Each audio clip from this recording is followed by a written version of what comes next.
Sicily, Carthage, 399 BCE, Dionysius's arsenal and the new engines of war. Short story, the legacy of bowstring and timber. Dionysius promised me gold and glory. I have both now. But every night, when I close my eyes, I see the ghosts my weapons have made. My name is Damon, an engineer from Corinth, and I sold my soul to the tyrant of Syracuse, all for a single, unique opportunity, complete creative freedom. Our workshop is isolated on the island of Ortygia, the heart of Dionysius's power, and it is guarded more securely than the treasury.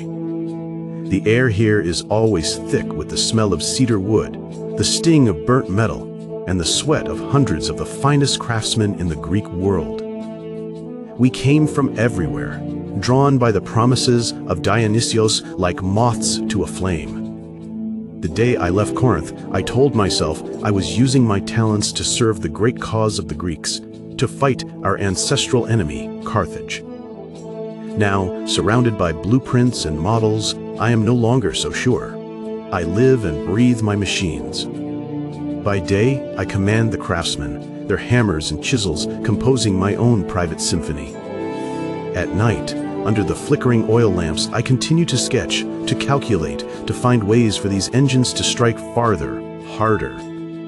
We have built powerful bow-driven engines, inspired by the Gastrophetes, and we are building the first quinquiremes, great warships rowed by larger, denser crews. But my greatest pride and my deepest horror is our newest catapult, a powerful bolt-throwing engine the world has never seen.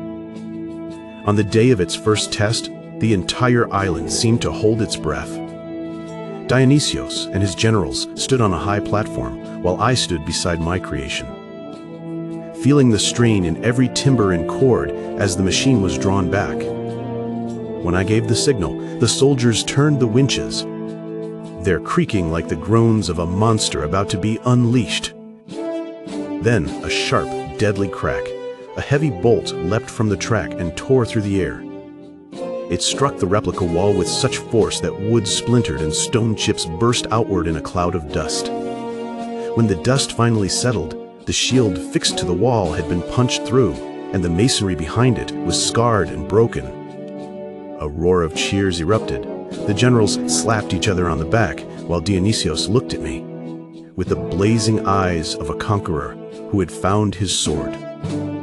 For a moment, my own chest swelled with pride. I had done it.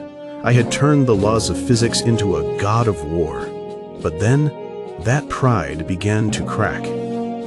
A few weeks later, I saw squads of young Syracuse soldiers, their faces still smooth as milk, being trained to operate the catapult. Among them was Elpidos, my neighbor's son. The boy looked at me, his eyes bright with admiration, and shouted, "Master Damon, your machine is magnificent. With it, we will crush the Carthaginians." His smile was like a knife in my heart. I suddenly realized that my weapons were not just numbers, blueprints, and principles. They were tools that would be paid for with the blood of boys like Elpidos and of other nameless boys on the other side of the sea. Destruction was no longer an abstract concept. It now had the face of Elpidos. I also began to hear the complaints in the taverns about the ever-increasing war taxes, about families forced from their land to make way for new fortifications. To feed the war machine I was helping to create, all of Syracuse was groaning under the cost. Yesterday, Dionysius came to inspect the workshop. He placed a hand on my shoulder, the cold of his armor seeping through my tunic. "Damon," he said, his voice full of satisfaction, "you are a treasure of Syracuse. History will remember your name next to mine." I felt only a chilling coldness. I did not reply. I only stared silently out at the great sea, toward distant Carthage. I had opened a new, bloodier chapter in warfare. One where men could kill each other from a distance without ever looking into their enemy's face. We humans always long to create, to push beyond our limits. But is there a point where we should stop? When does our creativity become a curse upon humanity itself? What is the fragile line between progress and destruction? Will men, more than 2,000 years from now, invent machines that can strike across entire nations? And will tyrants still exist to command them?